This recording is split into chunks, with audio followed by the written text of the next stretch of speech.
નમસ્કાર તાલીમાર્થીઓ અને દર્શક મિત્રો, અધ્યાપન મંદિર અંતર્ગત પ્રોફેસર ઋષિરાજસિંહ ચુડાસમા આપ સૌને આવકારે છે.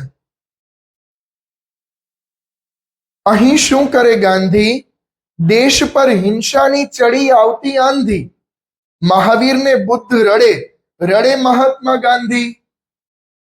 તમને એમ સ્વાભાવિક રીતે થયું હશે કે સાહેબ તો કવિતાઓ ગાવા માંડ્યા, પણ મિત્રો ખાસ કરી અને આ જે કવિતાની પંક્તિઓ છે તે કેટલી બધી સુંદર મજાની વાત કરે છે. હજી હું રિપીટ કરું, આપ જાણો.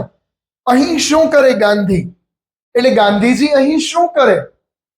દેશની હિંસાની કેવી ચડી આવી આંધી, દેશમાં હિંસાની કેવી ચડી આવે છે આંધી. આંધી એટલે તોફાન. મહાવીરને બુદ્ધ રડે રડે મહાત્મા ગાંધી. મહાવીર બુદ્ધ અને મહાત્મા ગાંધી ખુદ રડે છે, કારણ કે દેશમાં હિંસા ચોતરફ ફેલાયેલી છે. આપ સૌ સમજી ગયા હશો કે ખાસ કરી અને આપણે વાત કરીએ છીએ હિંસા અને અહિંસા અને તેની સાથે શાંતિની. P8 ની અંદર ખાસ કરી અને એકમ 2 માં 2.4 આપણે શરૂ કર્યું છે. 2.4 ની અંદર ખાસ કરી અને આપણે સંઘર્ષ નામનો ટોપિક જે છે એ કમ્પ્લીટ કર્યો છે. તેની સાથે જ શાંતિ અને અધ્યેયતા એ મુખ્ય વિષય છે. તો આપણે જાણ્યું કે અધ્યેયતાઓ અને તેની ભૂમિકાઓ એકમ 2 નું નામ છે. તો અધ્યેયતાઓ એટલે વિદ્યાર્થીઓ, એમાં વિદ્યાર્થીઓ, એની ભૂમિકાઓ ખાસ કરીને કઈ કઈ છે, તેની જવાબદારીઓ કઈ કઈ છે, તેમાં મુખ્ય રૂપે આપણે 2.4 ટોપિકની અંદર શાંતિ નામની જે વાત છે, શાંતિ અને અધ્યેયતા, એ આપણે ભણીએ છીએ. સૌ પ્રથમ આપણે પ્રાસ્તાવિક અર્થ અને સંકલ્પનામાં જોઈએ તો મુખ્ય રીતે જેમ કે વિદ્યાર્થીઓ હોય કે વ્યક્તિઓ હોય, બધાને પરમ શાંતિ જોઈએ છીએ. શાંતિ ઇન ધ સેન્સ કે અલગ અલગ તેના ઘણા બધા પ્રકારો છે.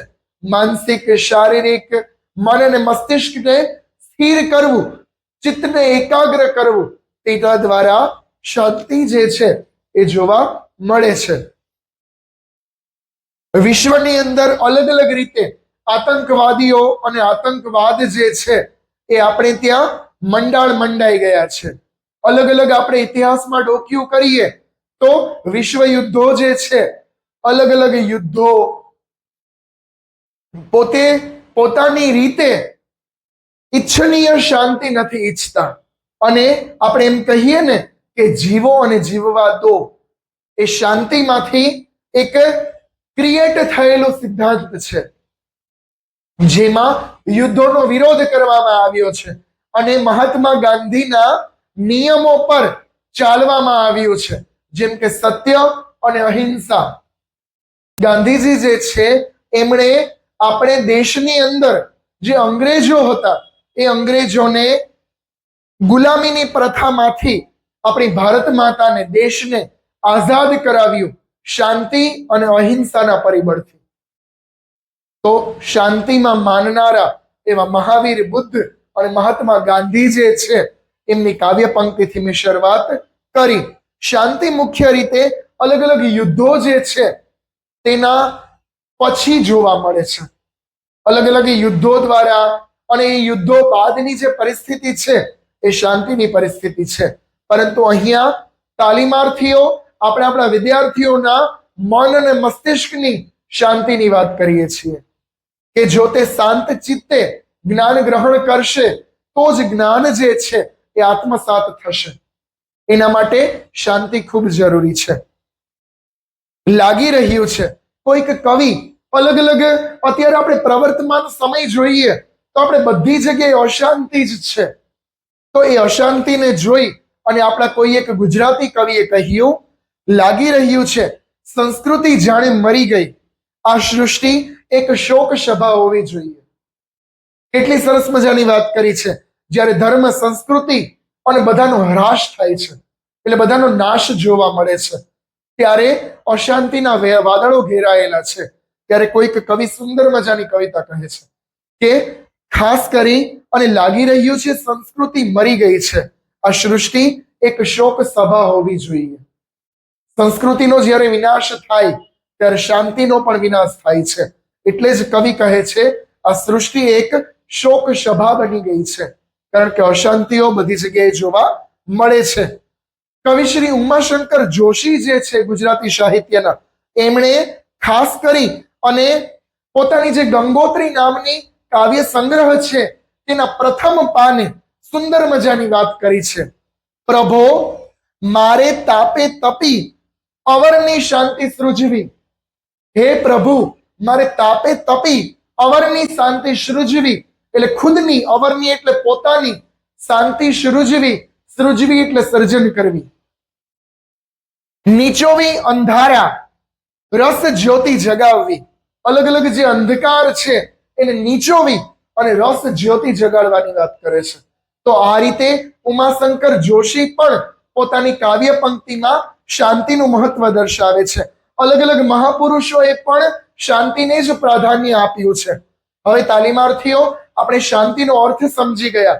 હવે તેની પરિભાષા જોઈએ તો અલગ અલગ શિક્ષણવિદોએ પોતાના મંતવ્યો પ્રમાણે શાંતિની પરિભાષા ઘણી રીતે દર્શાવી છે. જેમ કે આપણે સૌ પ્રથમ શ્રીમદ ભાગવત ગીતાની વાત કરીએ તો ભગવદ્ ગીતામાં જે પુરુષ પોતાની સઘળી કામનાઓ, ઈચ્છાઓ છોડી દે છે તે જ શાંતિને પામે છે. સઘળી કામનાઓ, ઈચ્છાઓ, અહંકારને ત્યાગે છે તે જ શાંતિને પામે છે, એવું શ્રીમદ ભાગવત ગીતામાં કહેલું છે. ત્યારબાદ કહે છે અંતઃકરણ પોતાની રીતે સ્વાધીન બને તો શાંતિ પ્રાપ્ત થાય. ઇન્દ્રિયોને વશમાં રાખીએ તો શાંતિ પ્રાપ્ત થાય.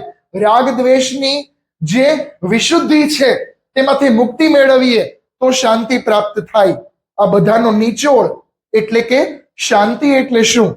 તો કે માન અને મોહનો નાશ એટલે શાંતિ. આશક્તિઓમાંથી મુક્તિ એટલે શાંતિ. આકાંક્ષાઓનો ત્યાગ એટલે શાંતિ. સુખ દુઃખના દ્વંદ્વમાંથી મુક્તિ એટલે શાંતિ. આ રીતે અલગ અલગ રીતે શાંતિની પરિભાષાઓ દર્શાવી છે. હવે આપણે જોઈએ વિશ્વ શાંતિ એટલે શું. અલગ અલગ આંતરરાષ્ટ્રીય સ્તરે બધાના દિલો દિમાગમાં શાંતિની ભાવના જન્મવી જોઈએ. તો આંતરરાષ્ટ્રીય શાંતિ એટલે વિશ્વની પ્રજાઓ કે અલગ અલગ લોકો સર્વ ભયમાંથી મુક્તિ પામે તેને શાંતિ કહે છે. સર્વ પ્રજાઓ ભયમાંથી મુક્તિ પામે તેને શાંતિ કહે છે. બાહ્ય આક્રમણોમાંથી મુક્તિ એટલે આંતરરાષ્ટ્રીય શાંતિ. હિંસાના ત્રાસમાંથી મુક્તિ એટલે આંતરરાષ્ટ્રીય શાંતિ. શાંતિમય સહ અસ્તિત્વ એટલે શાંતિ. તાલીમાર્થીઓ, શાંતિમય સહ અસ્તિત્વ, શાંતિથી સહ અસ્તિત્વ એટલે બધા ભેગા જીવન જીવે, એને આંતરરાષ્ટ્રીય શાંતિ કહે છે. ટૂંકમાં સર્વ પ્રકારના શોષણમાંથી મુક્તિ એટલે શાંતિ. અલગ અલગ બધા શોષણોમાંથી વ્યક્તિઓ અને વિદ્યાર્થીઓ મુક્ત થાય એને શાંતિ કહેવામાં આવે છે. આ માટે શાંતિનું શિક્ષણ ખૂબ જ જરૂરી છે. અલગ અલગ શબ્દોમાં દર્શાવ્યું છે કે સમત્વ, જ્ઞાન, ધીરજ, કરુણા, જેના દ્વારા શાંતિનું સર્જન જોવા મળે છે. શાંતિ માટેનું શિક્ષણ, નીચેના મૂલ્યો માટેની કેળવણી. આપણે શાંતિ માટેનું શિક્ષણ ભણી રહ્યા છીએ કે શાંતિ મુખ્ય શું છે અને અધ્યાપન કાર્યની અંદર, શિક્ષણની અંદર શાંતિનું શું મહત્વ છે. તો શાંતિના મહત્વ માટે શાંતિના મૂલ્યની કેળવણી, શાંતિને એક મૂલ્ય તરીકે આપણે આપણા વિદ્યાર્થીઓને શીખવવું જોઈએ.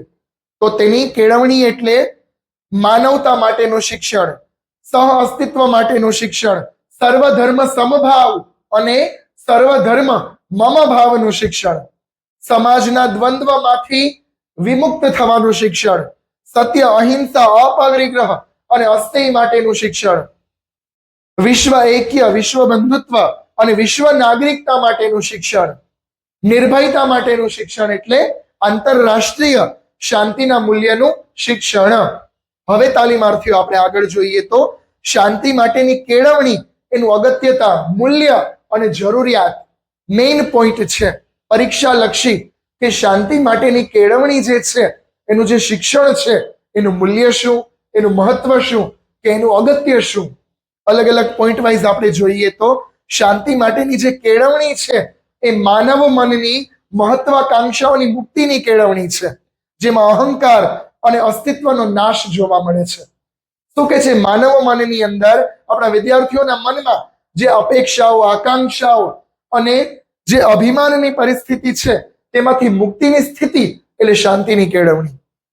વિશ્વમાં ત્રીજું વિશ્વયુદ્ધ ન આવે એના માટે અલગ અલગ નિશસ્ત્રીકરણની કેળવણી એટલે ખાસ કરી અને શાંતિની કેળવણી, નિશસ્ત્રીકરણની કેળવણી આપવાની છે, જેમાં વસુદૈવ કુટુંબકમની ભાવના એ ઉજાગર થાય આપણા વિદ્યાર્થીઓમાં. એવી કેળવણી એટલે શાંતિ માટેની કેળવણી. વસુદૈવ કુટુંબકમ, વિશ્વ એક પરિવાર છે, વિશ્વ એક કુટુંબ છે, જેમાં સહ અસ્તિત્વ સાથે રહેવાનું છે. એ ભાવના વિદ્યાર્થીઓના દિલો દિમાગમાં સિદ્ધ થાય એટલા માટે શાંતિ માટેની કેળવણી આપવાની વાત કરે છે. વિશ્વ બંધુત્વ, ભાતૃભાવની ભાવના, સંપ ત્યાં જંપ એવા મૂર્ત વિચારોની ભાવના વિદ્યાર્થીઓના મનમાં જાગૃત થાય એટલા માટે શાંતિની કેળવણી આપવામાં આવે છે. ત્યારબાદ શાંતિની કેળવણી જોઈએ તો સમતા, સહ અસ્તિત્વ, સ્વતંત્રતા વગેરે જેવા મૂલ્યો વિદ્યાર્થીઓ જીવનમાં આત્મસાત કરે એટલા માટેની કેળવણી એટલે શાંતિ માટેની કેળવણી. હવે શાંતિ માટેની શિક્ષણની જરૂરિયાત આપણે મુખ્ય દ્રષ્ટિએ જોઈએ તો માનવતા માટે, આપણે માનવતાની ભાવના જગાવવા માટે શાંતિ માટેની કેળવણી આપવી જરૂરી છે. ત્યારબાદ બીજો પોઈન્ટ જોઈએ તો યુદ્ધમાંથી બચાવ. આપણે જ આપણા વિદ્યાર્થીઓને શાંતિની કેળવણી આપીએ તો ભવિષ્યમાં યુદ્ધો બંધ થઈ જશે, એટલે યુદ્ધમાંથી બચાવી શકાશે.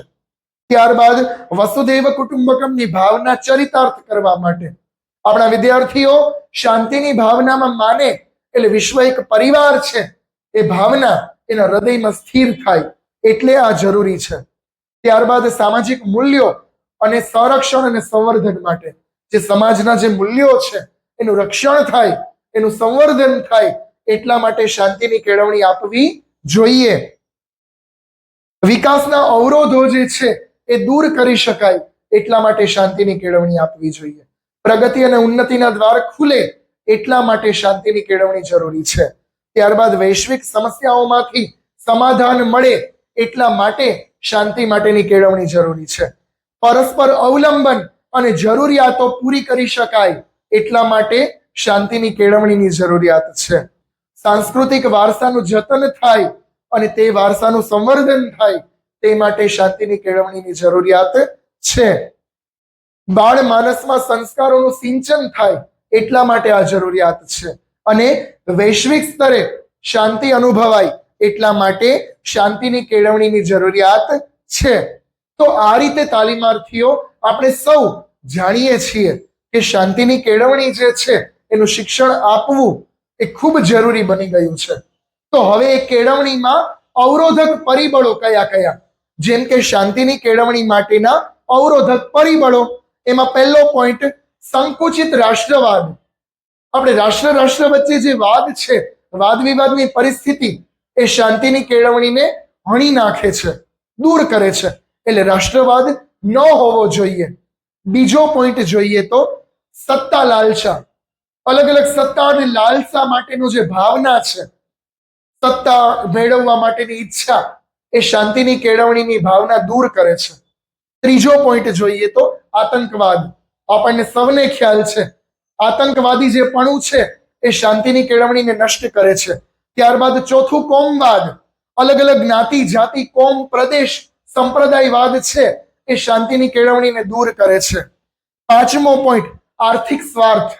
અલગ અલગ આર્થિક દ્રષ્ટિએ જે સ્વાર્થ વૃત્તિ છે એ શાંતિની કેળવણીને દૂર કરે છે.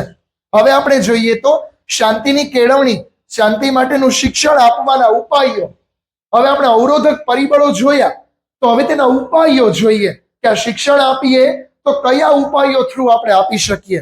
એમાં પહેલું, અભ્યાસક્રમો દ્વારા એવા સિલેબસની રચના કરીએ, એવો અભ્યાસક્રમ દર્શાવીએ કે જેને કારણે શાંતિની કેળવણી વધુ ને વધુ પડતી જોવા મળે. એવા અભ્યાસક્રમોની અંદર સાહિત્ય, સમાજ વિદ્યાની રચના કરવી જોઈએ. વિજ્ઞાન અને ગણિત અંતર્ગત આવી શાંતિની કેળવણી આપવી જોઈએ. બીજો પોઈન્ટ, સહ અભ્યાસિક પ્રવૃત્તિઓ દ્વારા શાળા મહાશાળાઓની અંદર અલગ અલગ સહઅભ્યાસિક પ્રવૃત્તિઓ કરાવીએ. એ પ્રવૃત્તિઓની અંદર પ્રાર્થના કાર્યક્રમ, વાર્તાલાપ, મહાપુરુષોના દિન વિશેષની ઉજવણી કરવી, વિશ્વ દિન વિશેષની ઉજવણી કરવી, અન્ય અલગ અલગ દિવસોની ઉજવણી દ્વારા આપણે આ કેળવણી આપી શકીએ છીએ. એના પછીનો પોઈન્ટ, અન્ય દેશોની સ્વતંત્ર દિવસની ઉજવણી કરવી. જે અલગ અલગ સ્વતંત્રતા દિવસો છે એની ઉજવણી કરવી, આંતરરાષ્ટ્રીય દિનની ઉજવણી કરીએ, આંતરરાષ્ટ્રીય સમાચારોની ઉજવણી કરીએ, હિરોશીમા દિનની ઉજવણી કરીએ, જેને કારણે વિદ્યાર્થીઓને ખ્યાલ આવે કે અશાંતિ અને યુદ્ધોનું પરિણામ શું છે. ત્યારબાદ પ્રદર્શન ગોઠવીએ અને 10મો પોઈન્ટ, વિશ્વ શાંતિ દિવસની ઉજવણી કરીએ તો ખાસ કરી અને શાંતિની કેળવણી આપણે આપી શકીએ છીએ. અને ત્યારબાદનો પોઈન્ટ છે શાંતિ માટે શિક્ષણની વિવિધ સ્તરો. શાંતિ માટે શિક્ષણના અલગ અલગ જે વિવિધ સ્તરો છે, કયા કયા સ્તરે આપણે આ કેળવણી આપી શકીએ, તો કયા કયા સ્તરોમાં શાંતિ જે છે એ જોવા મળે. એમાં પહેલું, વ્યક્તિગત સ્તરે આપણા વિદ્યાર્થીઓને વ્યક્તિઓ જે છે એ વ્યક્તિગત પર્સનલી પોતે શાંતિયુક્ત વાતાવરણમાં જીવે, એટલે આ કેળવણી ખૂબ જરૂરી છે. ત્યારબાદ બીજું, સ્થાનિકતા માટે અલગ અલગ જે તે જગ્યાએ નિવાસ કરે છે એ સ્થળની શાંતિ બનાવવા માટે આ કેળવણી જરૂરી છે. રાજ્ય સ્તરે રાજ્યની અંદર પ્રજા જે છે એ શાંતિયુક્ત વાતાવરણમાં જીવી શકે એટલા માટે આ કેળવણી જરૂરી છે. રાષ્ટ્રીય સ્તરે અને વૈશ્વિક સ્તરે, રાષ્ટ્રીય સ્તરે અને આંતરરાષ્ટ્રીય સ્તરે વિદ્યાર્થીઓ અને વ્યક્તિઓ જે છે એ શાંતિની ભાવના સાથે જીવી શકે એટલા માટે આ કેળવણી ખૂબ જરૂરી છે. તાલીમાર્થીઓ, આપણે 2.4 ની અંદર આ શાંતિ અને અધ્યેયતાઓ જે છે એની પરિભાષા, અર્થ, સંકલ્પના, શાંતિની કેળવણી શું છે, અલગ અલગ મહાનુભાવોના મંતવ્યો, પછી ખાસ કરી અને શાંતિની કેળવણીના અવરોધક પરિબળો અને શાળા અને મહાશાળાઓમાં તેના ઉપાયો, આટલા પોઈન્ટ આપણે જોયા. તમને કાંઈ પણ ન સમજાય તો આપ મને કમેન્ટ દ્વારા જણાવી શકો છો. આ સાથે આપણું ખાસ કરી અને 2.4 અને યુનિટ 2 એકમ 2 જે છે એ કમ્પ્લીટ થાય છે. ત્યાં સુધી સૌનો આભાર. Thank you.